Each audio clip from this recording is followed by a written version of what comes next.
안녕하세요. 저는 딸이 사랑하는 예비사위를 고발하고 파혼시킨 사람입니다. 제가 나이 52살까지 살아오면서 사기를 한번 당해본 적 없어요. 그래서 뉴스나 기사에 나오는 범죄 소식을 보면 가슴이 벌렁거리긴 해도 늘 남의 일이라고만 생각했죠. 제가 한참 청춘일 때도 무서운 사람들은 나쁜 마음을 먹고도 뻔뻔하게 잘못을 모르고 그랬는데 요즘 사람들도 예전 못지않게 시겁할 만한 짓 많이 하더라고요. 저는 나쁜 짓 하려고 해도 심장이 떨려서 차마 못 그러겠던데 도대체 어떤 심리를 갖고 있으면 그리 대담할 수 있는지 모르겠어요. 사람 아무나 사귀면 안 된다는 거 이번 기회에 확실히 느꼈습니다. 이게 글로 쓰는 거랑 직접 경험하는 것이 확연히 다를 거 알지만 그래도 이론상으로나마 다들 이런 젊은이 조심하라고 공표하고 싶어서 사연을 쓰게 되었어요. 내 주변에서도 일어날 수 있는 일이니 세상 물정에 관대하신 분들 제 이야기 꼭 한번 들어보시기 바랍니다. 저에겐 아주 똑부러지는 딸이 하나 있습니다. 그리고 작고 사랑스러운 아들까지도 제 품에 있죠. 딸이랑 그 밑에 아들은 나이 차이가 좀 있어서 딸이 직장을 다닐 때 아들은 겨우 중학생이었어요. 나이 차이가 별로 안 났다면 자주 싸웠겠지만 나이 차가 크게 벌어져 있으니 딱히 부딪힐 만한 일이 없더라고요. 오히려 아들에게 또 다른 엄마 노릇을 해줘서 제가 육아하는 데에 많은 도움을 받았었습니다. 저희 집 장녀는 저희 부부에게 자랑거리예요. 우리 딸이 얼마나 효녀냐면 자기 남동생의 용돈을 혼자 책임질 정도로 부모가 자식 때문에 고생하는 걸 싫어했고요. 그래서 하루빨리 육아지옥에서 벗어나도록 신경을 많이 써준 착한 딸입니다. 저희 부부는 딸을 키우면서 장남 10명이 부럽지 않았어요. 행동대장 우리 딸은 언제나 씩씩했고 야무져서 그런 장녀를 두고 저희가 참 많이 의지했었습니다. 조금만 모르는 걸 물어봐도 딸이 다 해결해주고 필요한 게 생기면 딸이 알아서 주문해주고 하니까 본의 아니게 딸을 저희 부부의 선생님으로 보이더라고요. 이렇듯 딸의 성격은 두말할 것 없이 착하고 싹싹했는데 뿐만 아니라 얼굴도 예쁘고 날씬해서 항상 남편이랑 제가 장녀를 두고 남주기 아깝다고 말을 많이 했어요. 결혼시키기 싫었다는 뜻이죠. 물론 그건 저희 바람이었고 저희는 딸의 행복을 위해 딸의 길을 전적으로 응원해줄 준비가 되어 있는 사람들이었어요. 그런데 살다 보면 아무리 사랑스러운 내 자식이라도 내 마음 같지 않게 안타까운 짓을 할 때가 있잖아요. 부모로서 자식을 항상 응원하고 싶고 자식의 뜻을 존중하고 싶지만 아무래도 자식이 엉뚱한 길을 가려 할 때면 말리고 싶은 것도 부모의 마음이 아니겠습니까? 그렇듯 한없이 대견스럽고 만점짜리 우리 딸에게도 유일하게 부족한 것이 있었는데요. 딸의 유일한 단점이 바로 남자 보는 눈이 없었다는 것이에요. 이게 별거 아닌 것 같아 보이지만 제 개인적인 생각으로는 남자 하나 때문에 딸의 인생이 망할 수도 있고 우리 가족 전체가 무너질 수도 있는 중대함이라고 봐요. 충분히 연결되는 영역이라고 생각되지 않습니까? 딸이 남자 보는 눈 없다는 건 그동안 저희가 딸의 연애를 간섭했다는 뜻은 아닙니다. 당연히 딸이 남자가 생겼다고 저희한테 말해줘서 알게 되었고 그게 이 사연을 쓰게 된 이유예요. 제 딸은 원래 부모님을 너무 좋아해서 자취를 하지 않던 아이입니다. 그런 딸이 직장을 가고 남자친구가 생기면서 한두 번씩 외박을 하기 시작했어요. 딴짓을 잘 안 하던 딸이 갑자기 그렇게 변하자 걱정이 돼서 전화를 하면 전화를 안 받는 경우도 덜어 있었습니다. 저희 가정에선 늘 바람직했던 딸이기에 불안했지만 그래도 딸이 하는 모든 일을 신뢰하여 크게 간섭하지 않았어요. 그저 요즘 뭐 하느라 집에 잘 안 들어오냐고 물어보면 남자친구가 생겼다는 말만 했습니다. 한창 청춘인데 남자친구 정도 생길 수 있잖아요. 딸이 연애를 해도 저희한테는 딱히 말을 안 해줬는데 그날은 말을 해주길래 그것만으로도 고맙게만 생각했었어요. 그런데 한날 딸이 결혼하고 싶은 남자가 생겼다고 하더라고요. 그 순간 딸이 지난번 남자친구가 있다고 했던 말이 떠올라서 그 남자냐고 물어봤더니 그렇다네요. 딸 얼굴이 가족과 있을 때 행복한 모습과는 또 다른 얼굴이었습니다. 표정만으로도 남자친구를 얼마나 좋아하고 있는지가 느껴졌어요. 저도 아쉽기는 했지만 유독 남편이 많이 속상해 하더라고요. 원래 딸에게 남자친구가 생기면 아빠들이 속 많이 썩지 않습니까? 그런 아빠 마음도 모르고 딸은 그저 우리에게 결혼할 남자를 소개하고 싶어 들떠 있었는데요. 언제 시간 돼? 남자친구는 지금 한창 장사 비수기라서 아무 때나 시간 가능하대. 나랑 동갑인데 훨씬 오빠 같고 듬직하다? 결혼하면 아마 직장 옮기고 남자친구랑 장사하지 않을까 싶어. 그래, 우리 딸이 선택한 남자니까 분명 좋은 사람이겠지. 엄마 아빠도 시간 언제든지 괜찮으니까 둘이서 날짜 한번 맞춰봐. 남자친구 되는 분은 뭘 좋아한다니? 이왕 식사 준비하는 거 좋아하는 걸로 해주고 싶네. 뭘 그렇게까지 대접해? 원래 그 나이에는 뭐든 다 좋아하고 잘 먹어야 될 나이야. 알레르기 있는 게 아닌 이상 편식하는 남자는 별로다. 내가 저 한우 주문해 놓을 테니까 당신은 밑반찬 몇 개만 준비해요. 남편이 순간 딸의 남자친구를 대놓고 탐탁지 않아 하는 티를 내는 걸까봐 걱정했는데 한우를 준비한다는 말에 저도 마음이 놓였고 무엇보다 딸이 신이 나서 아빠 최고 하면서 부둥켜 안고 난리가 났어요. 씁쓸해 보이던 남편은 그래도 딸이라고 보내야 하는 순간까지 사랑만 주고 싶었나 봅니다. 저랑 남편은 그렇게 아쉬운 마음을 달래면서 애써 딸의 사랑을 축하해줬어요. 아, 물론 남편이 그날 새벽에 화장실에서 우는 것 같긴 했지만 말이에요. 저희 부부는 별로 예비 사위와의 만남이 기대되진 않았습니다. 그래서 예비 사위를 만나는 날도 별로 기다리지 않았어요. 하지만 이미 잡아놓은 날은 성큼성큼 빠르게도 다가왔고 저희는 또 한 번 속상함을 달랬죠. 딸이 예비 사위라고 데려온 총각은 겉모습이 참 번지르르한 사람이었습니다.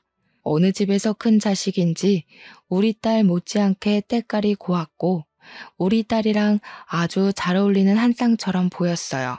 그래도 당연히 우리 딸이 아까웠지만 일단 예비사위 첫인상만 봤을 땐 안심이 되었습니다. 이왕 결혼하는 거 상대가 외적으로도 깔끔한 사람이면 좋잖아요. 그런데 예비사위와 본격적으로 대화를 하다 보니 수려한 외모만이 장점은 아니더라고요. 젊은 총각이 말은 또 얼마나 재미나게 하는지 저녁상 앞에서 제가 얼마나 웃었는지 몰라요. 아, 어머니께서 미인이셨구나. 어쩐지 유형이 너무 예뻐서 누굴 닮았나 했거든요. 어머니랑 정말 판박인데요. 어머니는 나이 안 먹으세요? 어쩜 피부도 30대 같으실까? 입에 바른 아부라는 걸 알지만 그래도 기분 좋은 립 서비스를 얼마나 잘하는지 같이 식사하는 내내 그 분위기에서 웃음이 떠나질 않았어요. 그 상황에 저희가 술까지 깃들였다 보니까 분위기는 무르익지 않을 수가 없었습니다. 예비사위는 식사 자리에서 내내 딸보다 제게 더 충성을 다하는 모습을 보였어요. 장인 장모한테 점수를 따고 싶어하는 예비사위의 노력이 보이는데 얼마나 하는 짓이 예뻤는지 모릅니다. 예비사위의 그런 애교가 귀여워서 한눈 팔고 있느라 제가 차마 신경 못 썼던 사람이 있었는데요. 제 옆에 있던 남편을 뒤늦게 돌아봤는데 남편 표정이 좀 안 좋더라고요. 차마 몰랐습니다. 그 뒤부터는 제가 남편을 신경 쓰느라 그 자리를 잘 즐기지 못했어요. 남편 식사 챙겨주고 말 한마디 덧붙여주고 하느라 분위기는 점점 식어갔습니다. 시간도 늦었고 그만 일어나는 게 좋을 것 같아서 자리를 정리했는데요. 그때 예비사위가 취해서 더 거침없는 건지 모르겠지만 남편과 저를 한 번씩 안아주고 돌아서더라고요. 그러면서 마지막으로 하는 말이 꼭 우리 딸이랑 결혼하고 싶다고 장인 장모 같은 분을 부모로 모시면서 이 집 식구가 되고 싶다고 했습니다. 저는 그 마음이 좀 귀여워 보였는데 남편은 아닌 것 같더라고요. 예비사위랑 배웅하러 딸이 같이 나가자마자 남편이 뒤도 안 돌아보고 방에 가버리는 거 있죠. 저는 얼른 남편 뒤를 따라가 남편한테 슬쩍 예비 사위가 마음에 안 드냐고 물어봤습니다. 그러자 침대에 앉아서 한숨만 쉬고 있던 남편이 좀 뜻밖의 얘기를 해주더라고요. 그 녀석 대체 뭐야? 어른 앞에서 너무 경우 없는 거 아니야? 당신은 못 느꼈어? 아무리 그래도 장모되는 사람이라도 그렇지 함부로 당신 손을 덥석덥석 잡고 말이야. 그건 그냥 사람이 워낙 넉살이 좋아서 그런 것 같던데? 그 친구가 당신 손도 잘 만지더구먼. 그렇게 마음에 안 들었어? 당신은 모르지. 남자는 남자가 알아. 미인이라고 칭찬하는 것도 한두 번이지. 무슨 밥상머리 앞에서 장모될 사람한테 말끝마다 진짜 예쁘다 곱다 이 소리야. 배때기에 기름칠하더니 눈에 뵈는 게 없나. 순간 남편의 툴툴거림이 질투처럼 느껴져서 저도 모르게 질투하냐고 물어봤어요. 질문은 제가 했는데 제가 물어도 좀 웃기다는 생각이 들더라고요. 몇십 년이나 같이 한 이불 덮고 살았는데 연애 때나 하던 질문을 묻게 될 줄은 몰랐거든요. 어쨌든 제 말에 남편도 얼굴이 벌개지면서 그런 거 아니라고 그냥 자기는 예비 사위 인상이 계속 별로였다고만 변명했습니다. 그날 남편 반응이 너무 웃겨서 배꼽 잡느라 예비 사위의 특이점에 대해선 더 이상 생각을 해보지 못했어요. 다 늙은 나이에 남편과 이런 대화도 할 수 있어서 너무 신선했고 오히려 그런 건더기를 준 예비 사위가 다시 한번 더 기특하기만 했습니다. 그리고 다음날 예비 사위가 딸이랑 또 우리 집에 놀러 왔을 때였어요. 근데 지난날에 남편이 예비 사위 태도로 한 소리해서 그런지 그날 저도 모르게 예비 사위 태도에 신경이 쏠리더라고요. 예비 사위는 처음에 살갑게 행동했던 것처럼 그날도 음식하는 제 옆을 맴돌면서 이것저것 도와주려고 했는데요. 가만 보니까 남편 말대로 진짜 저를 아무렇지 않게 만지더라고요. 칼질하고 있는데 갑자기 옆에서 제 손 얘기로 물꼬를 트더니 순식간에 제 손을 잡아가며 또 칭찬을 해줬습니다. 볼 때마다 너무 신기해요, 장모님. 진짜 손만 보면 아가씨인 줄 알겠어요. 장모님만의 젊은 비결이 따로 있는 거예요? 유영이도 유독 나이에 비해 동안이잖아요.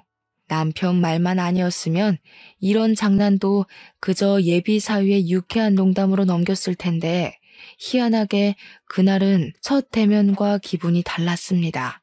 남편 경고가 컸던 것 같아요. 예비 사위가 별다른 짓을 한 것도 아닌데 그냥 찜찜하게 다가오더라고요.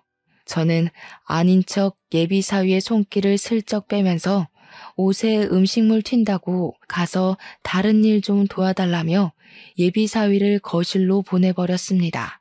근데 생각할수록 이게 맞는 건가 싶더라고요.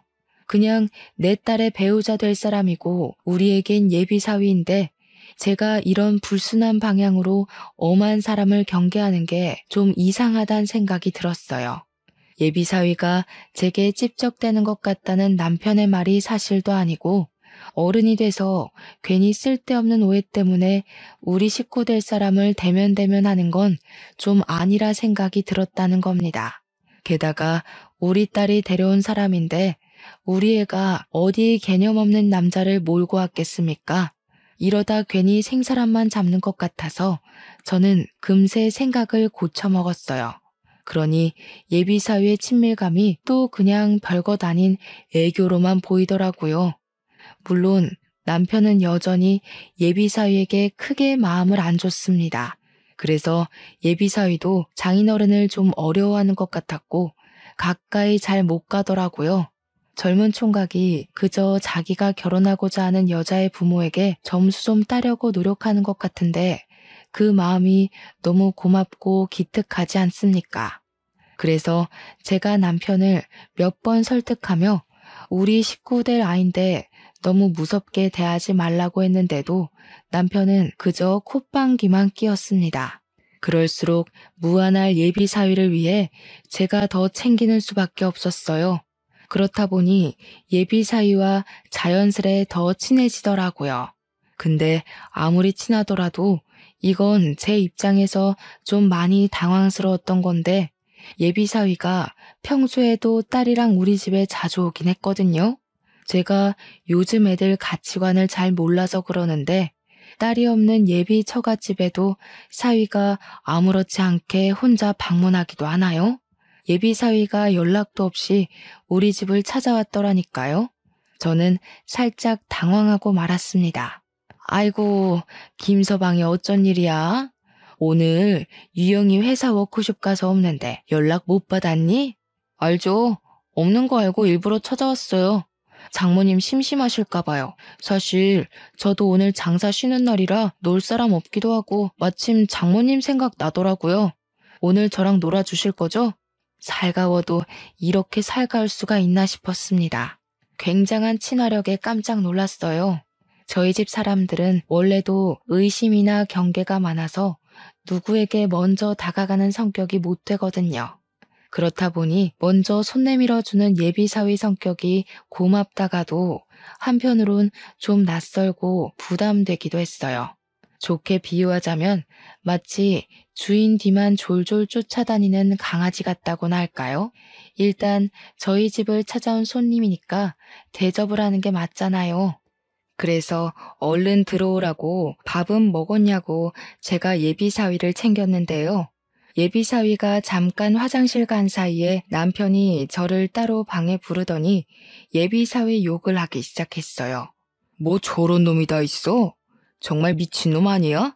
누가 결혼도 안 했는데 신부 쪽 집을 들락날락해. 결혼해도 오기 불편해야 되는 게 처갓집이야. 우리를 물러보는 것도 아니고 무슨 밥 먹일 생각 말고 당장 내보내.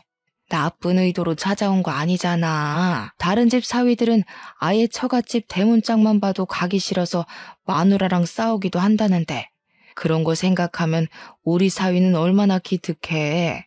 마음 좀 좋게 먹어봐요. 언제까지 이렇게 미워하려고. 이러면 우리 딸도 속상해해. 저는 흥분한 남편을 최대한 진정시켰습니다. 제 눈에는 예비사위가 진짜 말 그대로 넉살이 좋고 우리를 좋아해줘서 적극적인 것 같았거든요. 남편의 의심을 잠재우느라 그 시간 얼마나 진땀을 뺐는지 몰라요. 그래도 남편의 흥분을 잠재우긴 했지만 마음은 돌리지 못해서 방 밖으로 끌어내진 못했습니다. 남편은 빈정이 상해 방에서만 TV를 봤어요. 어렵게 찾아온 예비사위를 다시 돌려보낼 수가 없어서 할 수 없이 제가 예비사위와 같이 시간을 보냈습니다. 예비사위가 TV 영화를 쏘겠다고 해서 제가 잔치국수를 만들고 같이 먹으면서 TV를 봤거든요. 당연히 남편 방에도 국수를 넣어줬고요. 아무튼 둘이서 한참 TV 영화에 빠져 있을 때 그 순간 제가 아들 급식 돈 넣어주는 날이라는 게 번뜩 생각이 나더라고요. 그래서 TV를 보다 말고 모바일 뱅킹에 접속을 했습니다. 얼마를 넣었는지 기억이 나질 않아서 잠깐 방에 갔다가 다시 자리에 앉아서 계좌이체를 했어요. 무방비하게 비밀번호까지 드러내면서 이것저것 누르고 송금을 완료한 뒤에 휴대폰을 내려놓았는데요. 그 순간 급하게 고개를 획 돌리는 예비사위를 목격했습니다. 뭔가 쎄하더라고요. 왠지 예비사위가 제 폰을 같이 보고 있었던 것 같은 촉이 오는 겁니다. 저와 눈이 마주친 건 아니었고 예비사위가 마지막까지 눈길을 두고 있던 곳이 희한하게 제 폰 화면이었던 것 같은 느낌이 들었어요. 물론 제가 본래 의심 많은 타입이라 착각일 수도 있죠. 근데도 알게 모르게 불안감은 마음 한구석에 계속 남아 있었어요. 설마 내가 계좌이체하는 내내 보고 있었나? 고작 이 증거 없는 의심이 왜 그렇게 불길하게 다가오는 건지 그 뒤로 영화에 집중할 수 없었고 예비 사위의 살가운 대화 시도에도 표정 관리가 잘 안 되었습니다.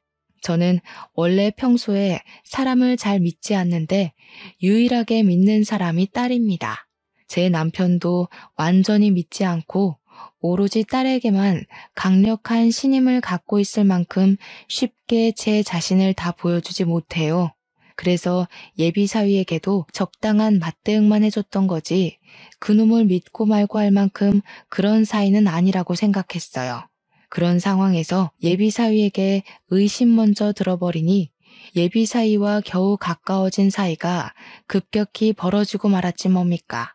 하지만 그럼에도 제가 어쩌지 못했던 건 예비 사위는 딸이 선택한 남자잖아요. 제 기분이 찝찝하더라도 딸보다는 제 판단이 잘못됐을 가능성이 더 크다고 보고 그냥 넘겨야만 했습니다. 그렇게 상견례를 날짜까지 잡고 저랑 남편은 상견례 때 입을 옷을 맞추기 위해 백화점을 방문했어요. 직원에게 복장을 추천받고 결제를 하기 위해 카드를 내밀었는데 직원이 카드를 긁더니 한도 부족이라고 하더라고요. 그럴 리가 없어서 다시 한번 해보라고 부탁을 했는데 계속 한도 부족이래요. 제가 분명 집에서 나올 때 1,000만 원 정도의 잔액이 든 카드를 들고 나왔거든요. 직원한테 계속 부탁하는 것도 민폐고 직원도 난감해하길래 급하게 뱅킹 조회를 해봤는데요. 충격이게도 겨우 7,000원 돈만 남아있더라고요. 이게 어떻게 된 일이지 싶어 일단 옷 사는 건 보류하고 집으로 돌아와야 했습니다. 저와 남편은 집에 오자마자 혹시 돈을 다른 곳에 옮겨둔 건 아닌지 뱅킹이랑 통장을 뒤져서 확인했어요. 남편도 큰 돈이 없어진 거라 꽤 놀라서 경찰 신고하자고 난리더라고요. 대체 우리 말고는 손댈 사람이 없는데 그 돈이 어디로 솟은 거야? 딸내미도 그 통장 모르잖아. 당신 정말 그 계좌에 돈 둔 거 맞아? 우리 말고는 이 통장을 모른다. 남편의 이 발언을 듣는 순간 제 머릿속에 무섭게 떠오른 사람이 있었는데요. 바로 예비 사위였습니다. 제 마음속에 내내 남아있던 불길함이 있었잖아요. 예비 사위가 저희 집에 혼자 찾아온 날 저랑 같이 나란히 앉아서 TV를 보고 있을 때 예비 사위가 제 폰을 몰래 훔쳐봤던 게 그리 불안했는데 그게 왠지 1,000만 원 실종과 연관이 있을 것 같더라고요.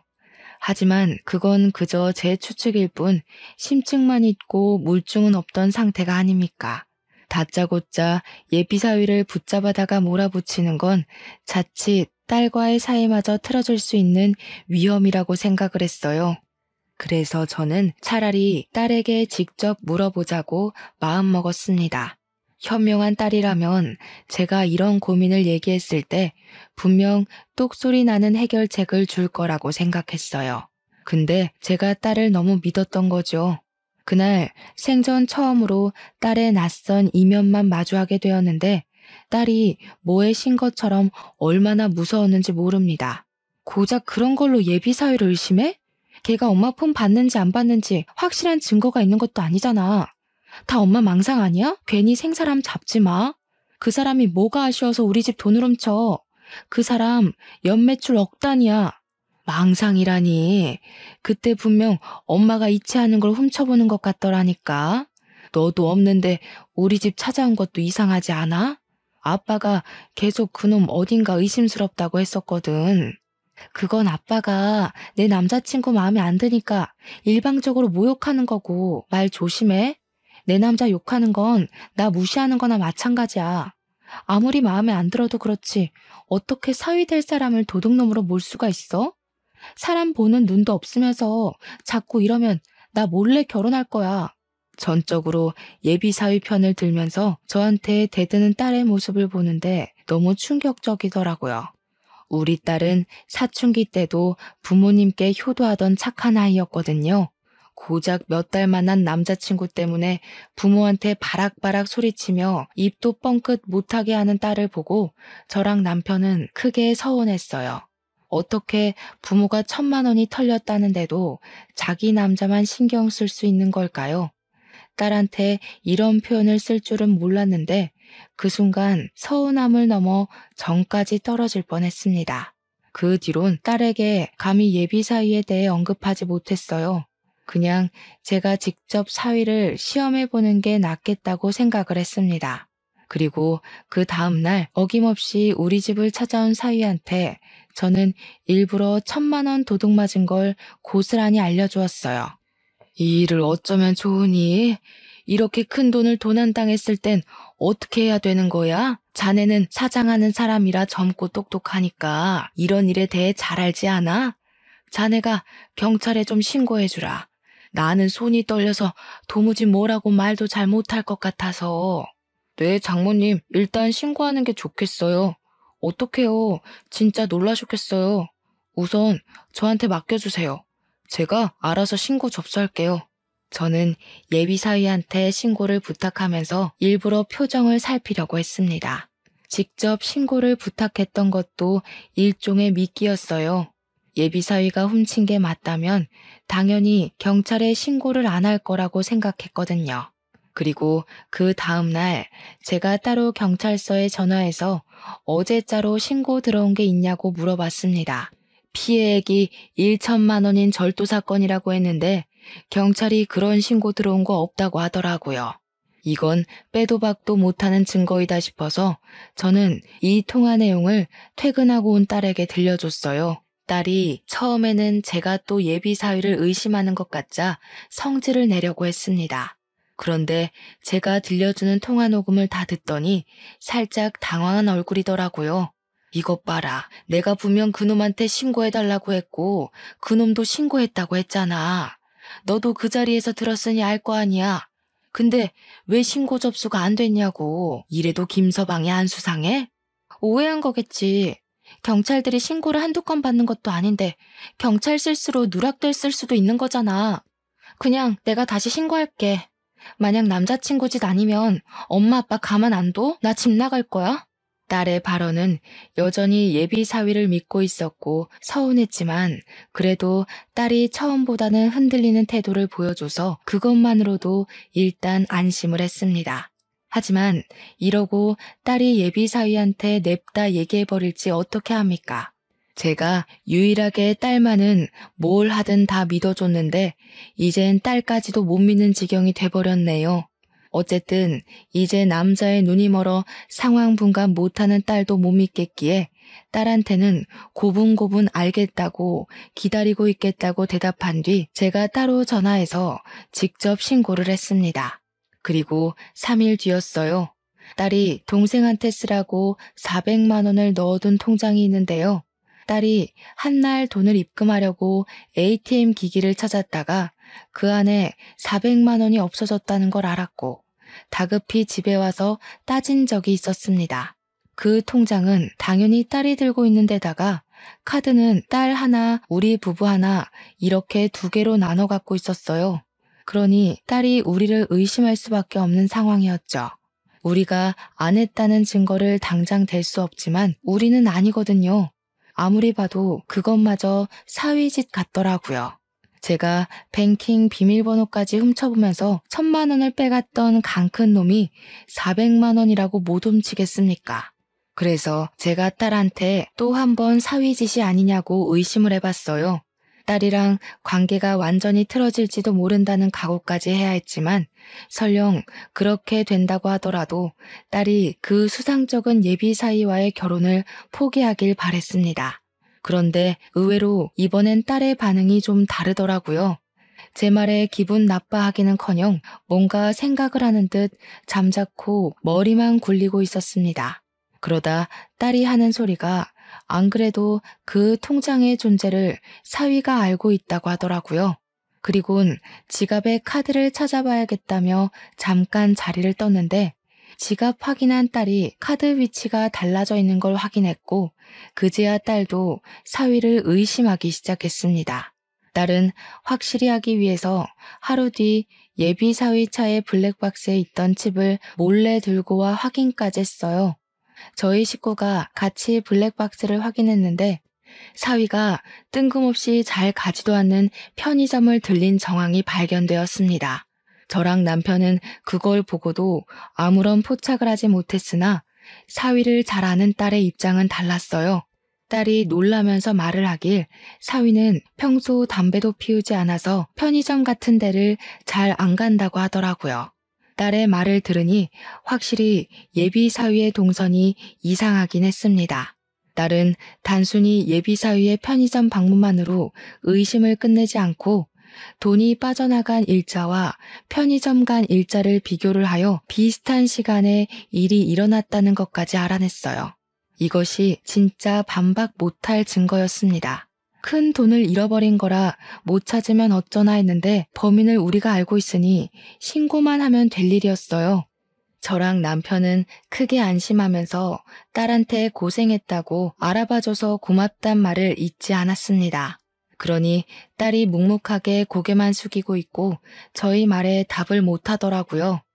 혹시 예비 사위의 실체에 충격이 심한 건가 걱정이 되어서 딸 앞으로 몸을 낮췄더니 딸 눈시울이 울긋불긋한 게 보였습니다.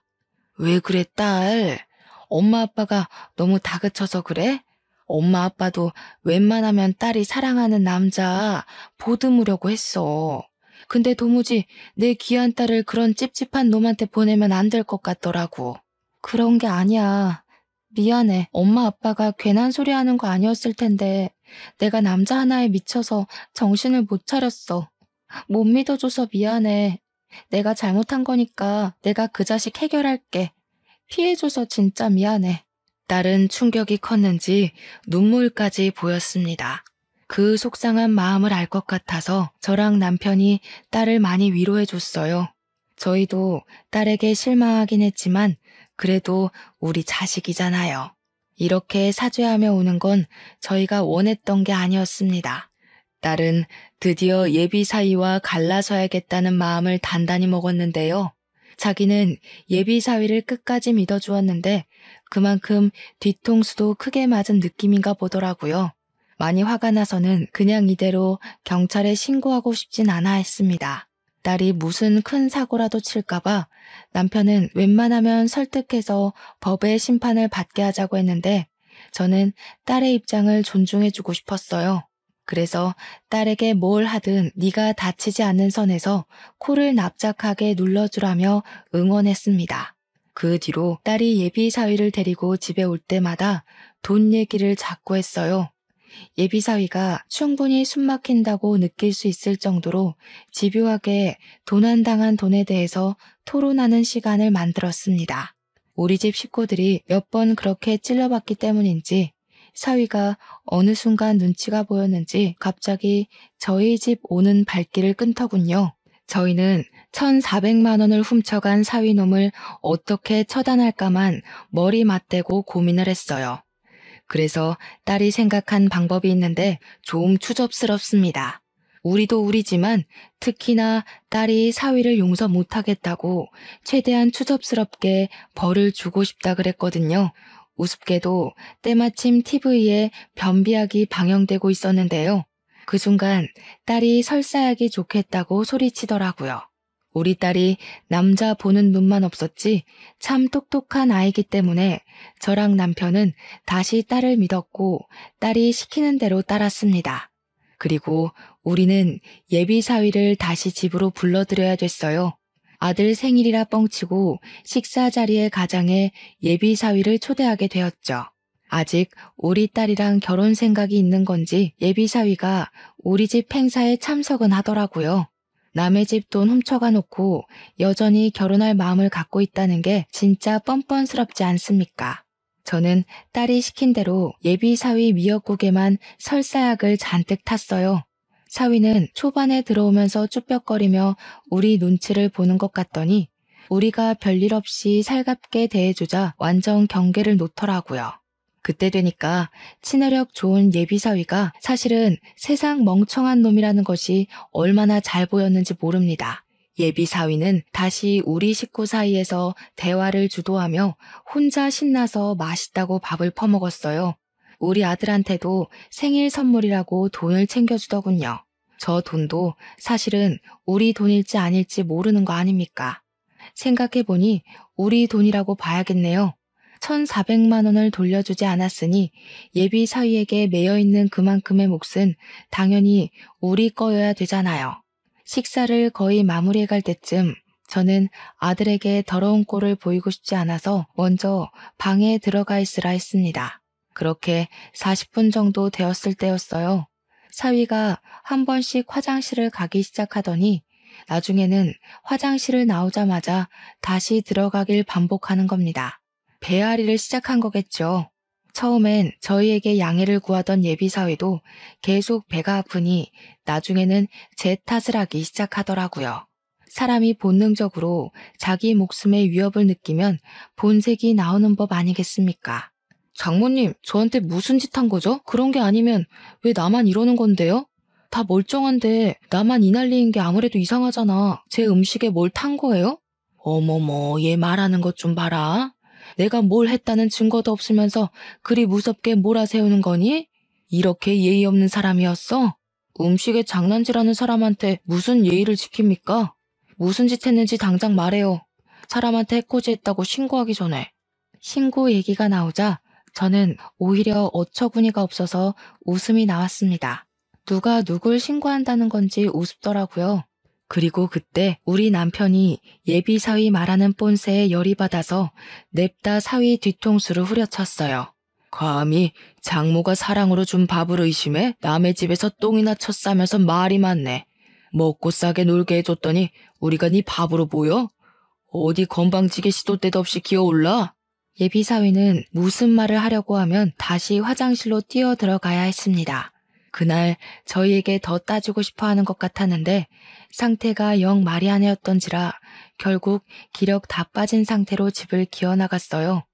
그날은 그렇게 돌아간 듯 했지만 아무래도 많이 화가 났던 건지 예비사위가 다음날 다시 우리 집을 찾아왔는데요. 아무래도 고의 같거든요. 솔직하게 말해보세요. 장모님 짓 맞죠? 대체 왜요? 제가 뭘 했다고 개념 없게 그런 장난질을 해요. 그래, 나다. 개념 없는 거 잘 느껴졌니? 네가 먼저 개념 없게 남의 돈 훔쳐갔길래 나도 한번 해봤다. 개념 없는 놈한테는 개념 없게 맞장구 쳐줘야 된다더라, 우리 딸이. 뭔 개소리야. 내가 뭘 훔쳐요? 증거 있어요? 장인 장모한테 점수 좀 따려고 했던 사람을 이런 식으로 매도해도 되는 거예요? 증거 있든 말든 중요하니?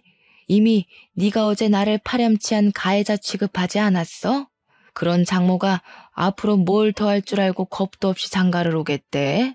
네가 1,400만 원 훔쳐간 거 맞잖아. 그렇게 원하는 증거도 다 갖고 있는데 계속 발뺌하지 마라. 네 처지만 더 불쌍해질 뿐이야. 알아보니까 억대 자산가도 아니더구먼. 이건 딸한테 들은 새 소식이었는데 딸이 예비사위한테 뒤통수 맞고 예비사위의 실체가 자기가 아는 것과 얼마나 다른지 뒷조사를 좀 했더라고요. 그렇게 발견한 사실이 장사 매출 연 억대라는 게 거짓이라는 거였어요. 장사치는 맞지만 실상은 팔이 날리는 꼴이었고 적자가 나서 폐업 위기를 맞고 있는 상태였다는 겁니다. 딸이 모를 수밖에 없었던 건 예비사위가 자기 친구한테 부탁해서 잘 나가는 친구 매장을 마치 자기 것인 것처럼 연기를 했다네요. 알아낼수록 얼마나 기가 찬 놈이던지. 하긴 그렇게 뻔뻔한 짓을 한 놈이니까 증거가 있다는데도 이렇게 얼굴색 하나 안 변하고 범행을 발뺌하는 거겠죠. 어디서 자꾸 구라를 치는지 모르겠네. 증거가 있다고요? 증거가 있을 리 없죠. 나는 범인이 아니니까. 대체 나한테 왜 이래요? 내가 그동안 알랑방귀 끼면서 구토 나올 것 같은 칭찬도 해줬잖아요. 쭈글쭈글한 아줌마한테 아가씨 같다고 칭찬하는 게 어디 쉬운 줄 알아요? 어쩜 이렇게 통했을까. 우리도 너 겉만 번지르르하고 주둥아리 너무 싸게 놀려서 우리 딸 짝으로 턱없이 부족하다고 생각했거든. 그냥 꼬리 잘 흔드는 똥개 같더라고. 근데 그걸 자기가 사위 노릇 잘한다고 착각하는 게 얼마나 웃기던지. 저도 이렇게 막말하는 게 힘든 사람이었지만 예비사위처럼 하찮은 사기꾼한테 더 하찮게 보이고 싶지 않아서 최대한 예비사위를 개무시해줬습니다. 그리곤 어쨌든 네가 1,400만 원 가져가는 바람에 돈 없어져서 결혼 못하게 됐다며 파혼을 선언했고 앞으로 우리 집도 대문도 돌아보지 말라고 부정 탄다고 쐐기를 박아줬어요. 그러자 예비사위가 제 말을 비웃으면서 웃기는 소리 말라고 1,400만 원 없어도 이 집 잘 사는 거 다 알고 있다고 떵떵거리대요. 유영이랑 재산 다 깠거든요. 엄청 애지중지하는 딸이라면서요.